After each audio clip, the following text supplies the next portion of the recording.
All right, I am here in Atlanta. I'm very excited. I am sharing the stage with Winn Claybaugh, the owner of Paul Mitchell Schools. We're here speaking to his Atlanta school, but before we start, I have some questions for Winn.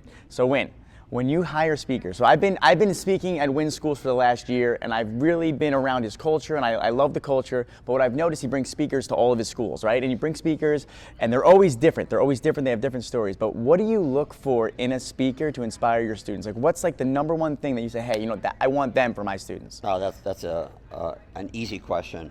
I'm looking for people with a story to tell, because I think that the best teachers, the best parents, the best leaders and mentors are storytellers. And oftentimes the story that people tell is not the story of my life is perfect and nothing's ever gone wrong. That's not the story that really engages with an audience, with students. It's the story of the times that you fell down and you screwed up and you had to get back up, and how did you do that? That's what really endears you to the audience. And so those are the speakers, those are the leaders that I'm looking for. Right, and you have that story too. You're incredible with that story. Right. And one thing with Winn, right? One thing I've learned about his culture, by bringing these speakers in, like me and all the speakers he brings around the country, what Winn does is he shows all of his students, like what he just said, that, hey, no matter who you are, no matter where you come from, no matter what you had to overcome, right, you're going to be okay. And that's what stories do. And everyone can relate to a story, right? Because we all have a story. So the other thing I want to ask Winn, because I know to get to a certain level of success, right, with these schools, what you've done with your life, there has to be a certain point where you realize that, hey, my struggle has become my strength. And all of us struggle, but without, struggle, we don't get success. So what's your one thing you could think of that you really struggled with, that you had to overcome, that really brought you to this point in your life? See, and I'm glad that you're asking these kinds of stories, because these are the stories that people need to hear. For me, my personal story is, in November of this year, I'm going to celebrate 23 years clean off of drugs. And now when you consider that I started Paul Mitchell Schools much before that, so that in the middle of me doing all of this, there was that struggle.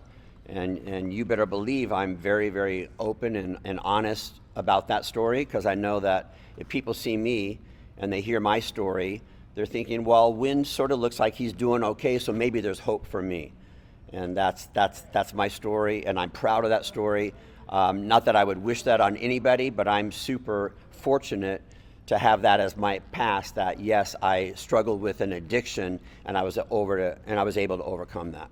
Right, 100%. And I think a lot of what you said and what Winn's whole message is about, especially with the students, is that a lot of us think we struggle, and we struggle in the dark, right? And no one's around us. But when you open up and you tell everyone, you say, hey, you know what, I do struggle. I struggle with this.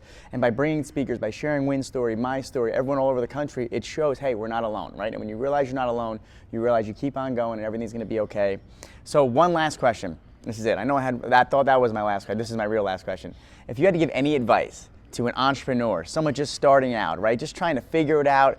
Things are tough, money's low, but they have a big dream and they want to make it happen. What's the advice you have for them when they're in that stage, when nothing looks like it's possible? First of all, to put it out there. Whatever that dream is, to put it out there. Because everybody's waiting for the phone to ring, and I found the phone does not ring. Even to this day, I've been doing this for 40 years, the phone never rings. Right. Like, we make things happen for ourselves. We're not sitting there hoping that somebody engages with us and gives us the opportunity. We make it happen for ourselves. That's right, that's the truth. That's the truth. All right, you heard it first here with Winn Claybaugh.